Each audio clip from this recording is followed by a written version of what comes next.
Wow! So, eto naman guys, these are your dreams coming true. Mga kapiksi, dito nyo i-focus yung energy nyo guys, no, sa mga dreams nyo, sa mga pangarap nyo sa buhay. So, kung meron kayong mga pinagpapanata, mga kapiksi, kung meron kayong mga minamanifest, just keep on praying, be consistent, mag-affirm kayo, mag-focus kayo guys, no, kasi sooner or later, may experience nyo na unti-unting sinasagot ni universe yung inyong mga dasal, guys.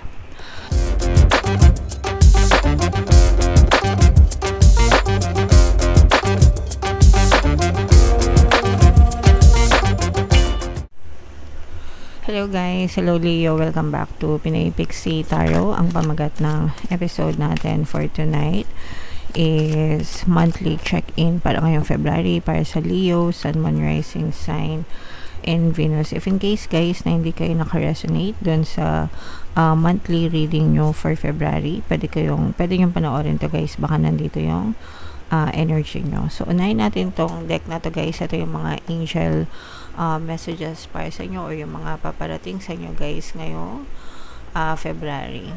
So, yung first message natin guys, the gardener. Pag sinabing the gardener guys, ikaw yung hardinero sa hardin mo mga kapiksi. So, ikaw yung responsible, ikaw yung accountable sa kung ano yung tinatanim mo sa hardin mo bilang hardinero. Ikaw din yung responsable na mag-alaga sa hardin mo. So, sa buhay mo, ikaw yung responsable. Ikaw yung accountable. Ikaw yung mag-aalaga sa sarili mo, sa sarili mong buhay, para matamasa mo yung mga magagandang buhay, mga magagandang bunga sa buhay nyo, mga kapiksi. So, kung gusto mo na mabulaklak, mabunga, 'di ba, yung hardin mo, dapat mga magaganda din yung tinatanim mo.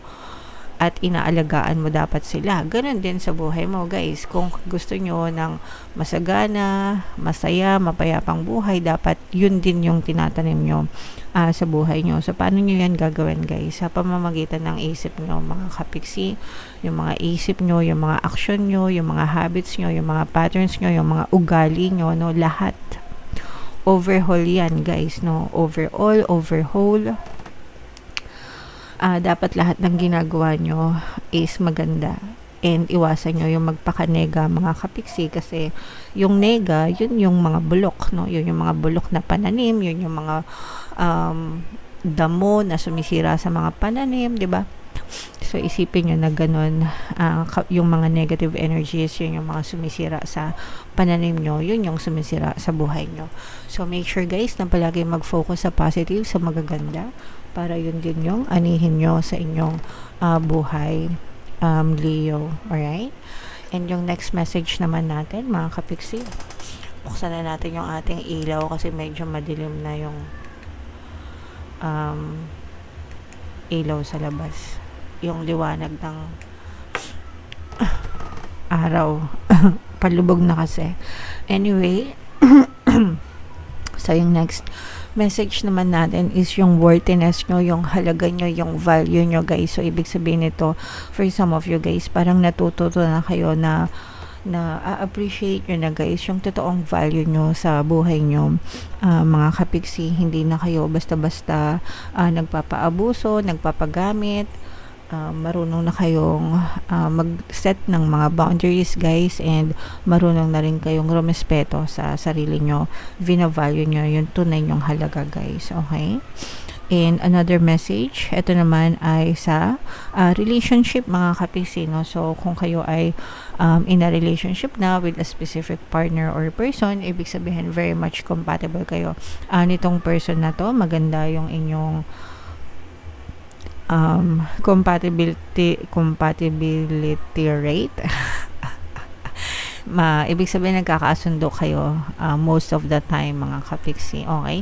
Hindi naman ibig sabihin hindi kayo nag-aaway or hindi kayo nagkakagulo. Syempre may mga issues din, but mas lamang pa rin yung energy na mas magkasundo kayo kaysa dun sa nag-aaway kayo guys. Okay?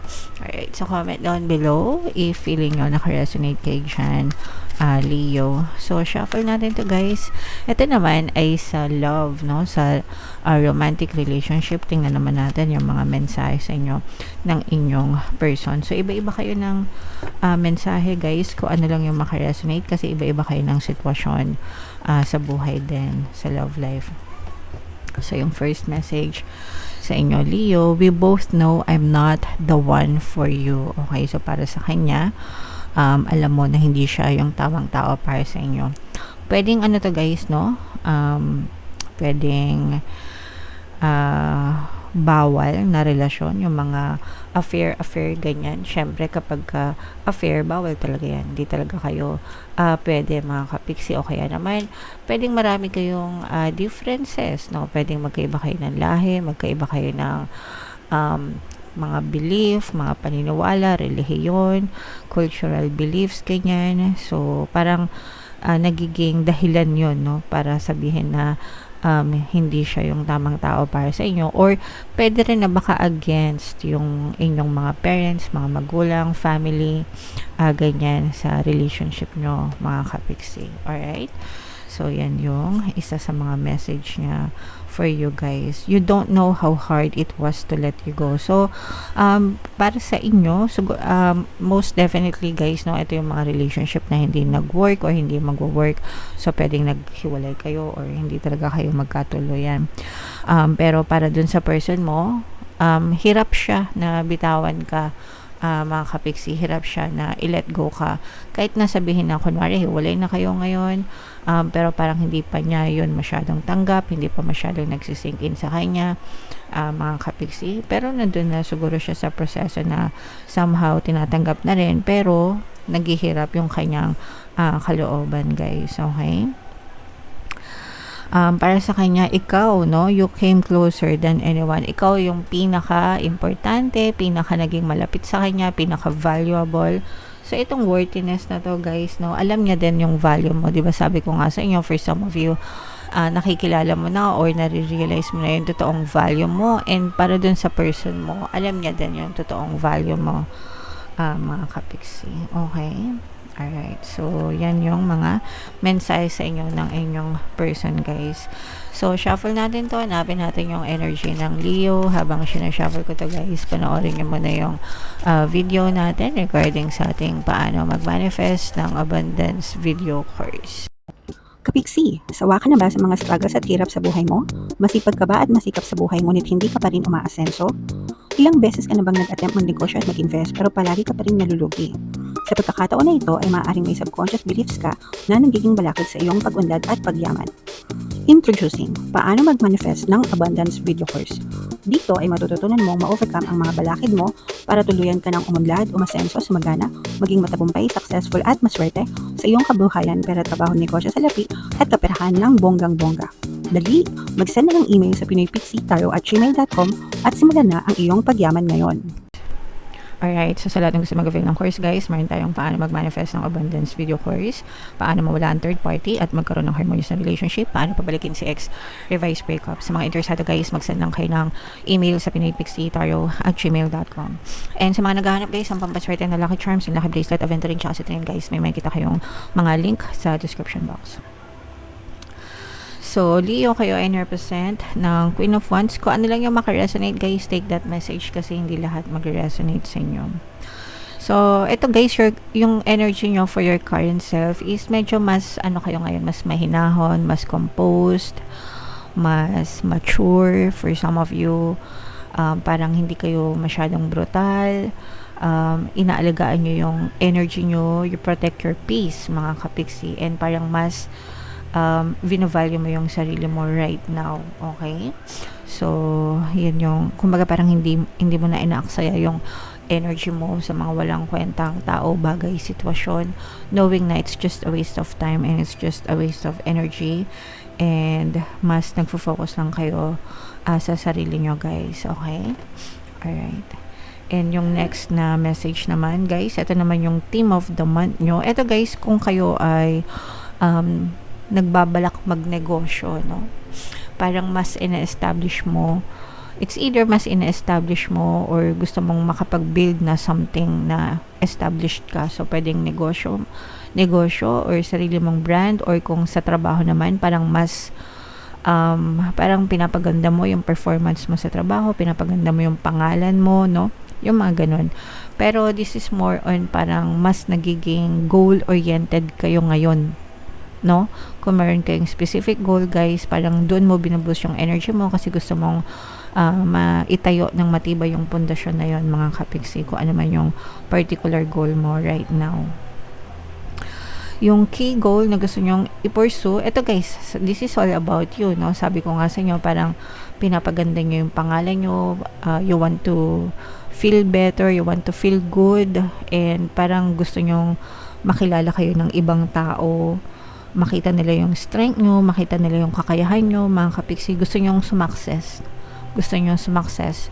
sa sarili nyo, guys. Gusto nyo sumakses yung pangalan nyo, gusto nyo maging mabango yung pangalan nyo sa kahit anong larangan pa yan, mga kapiksi, whether trabaho, negosyo, or whatever, guys. Pero yun, parang in-establish mo ng maganda yung pangalan mo, guys.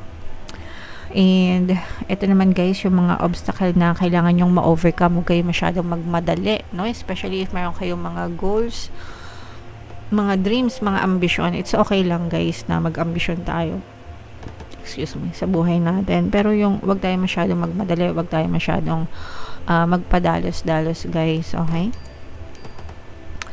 Kailangan mahinahon lang yung ating pagkilos, mga kapiksi, pinag-isipan, pinagplanuhan, para hindi tayo mapahamak. Iwas pahamak din yon, guys, okay? And ito naman, guys, kailangan yung mag-ingat dito sa mga manloloko na to. This is an energy of deception, lies, betrayal, guys, no? So dito kailangan nyo mag-ingat dito sa mga taong sinungaling, sa mga taong manloloko, sa mga taong scammer, mga kapiksi. So medyo mag-ingat-ingat kayo sa mga taong pinagkakatiwalaan nyo, guys. Sa panahon ngayon, mahirap na magtiwala. Kahit kamag-anak nyo pa, kahit kakilala nyo pa, diba, minsan sila pa yung nagtatraidor sa inyo, mga kapiksi. Wow! So, ito naman, guys, these are your dreams coming true. Mga kapiksi, dito nyo i-focus yung energy nyo, guys, no, sa mga dreams nyo, sa mga pangarap nyo sa buhay. So, kung meron kayong mga pinagpapanata, mga kapiksi, kung meron kayong mga minamanifest, just keep on praying, be consistent, mag-affirm kayo, mag-focus kayo, guys, no, kasi sooner or later, may experience nyo na unti-unting sinasagot ni universe yung inyong mga dasal, guys. And what to embrace, i-embrace nyo, guys, yung collaboration, no? It's okay na maging independent kayo, you work alone, di ba? Pag independent, alone, pero you also have to understand na matututo ka rin sa ibang tao, no? Kasi yung iba may mga experience na, may mga skills na, expert na, di ba?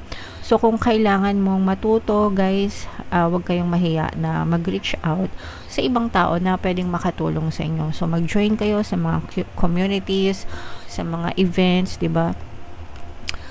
Sa mga groups, social groups, yan. Marami kayong matututunan, mga kapiksi. And where to find support? Most of the time, guys, yung support, ikaw lang yung magbibigay sa sarili mo, okay?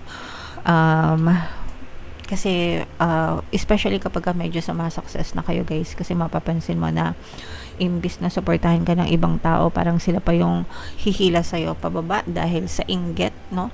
Kaya alagaan mo yung success mo, alagaan mo yung sarili mo, kasi ikaw lang din yung number one supporter mo, kapiksi. And yeah, so ito, enjoy nyo lang. Ito yung advice naman sa inyo and encouragement, guys. Enjoy nyo lang yung proseso, trust the process, enjoy nyo lang yan. Kapag ina-enjoy nyo yung ginagawa nyo, guys, hindi kayo masyadong mababurn out, hindi kayo masyadong mai-stress, mga kapiksi, whether mag-fail kayo or whether success kayo. It's part of the process, it's part of the learning process, development process. Dun sa mga failures nyo, dun kayo sa matututo. Dun sa mga success nyo, dun naman kayo kukuha ng strength nyo, mga kapiksi. So both are okay. It's okay to fail, it's okay to succeed, mga kapiksi. Parehas okay yan. So i-embrace nyo yan parehas sa buhay nyo, guys. Okay? So, napakaganda ng reading for you, Leo. Comment down below, guys, if naka-resonate kayo. I-mind man nyo yung mga success na yan, mga kapigsi, no? Itong mga tulong na to, yung mga collaboration, itong mga dreams coming true, yan. I-mind nyo na yan sa comment section, Leo. Ito yung ating 2026 kapalaran, guys. Ito naman yung ating success stories ng paano mag-manifest ng abundance video course. Click here to subscribe, guys. Thank you for liking, sharing, and subscribing. See you next time. I love you all. Have a nice day. Bye-bye.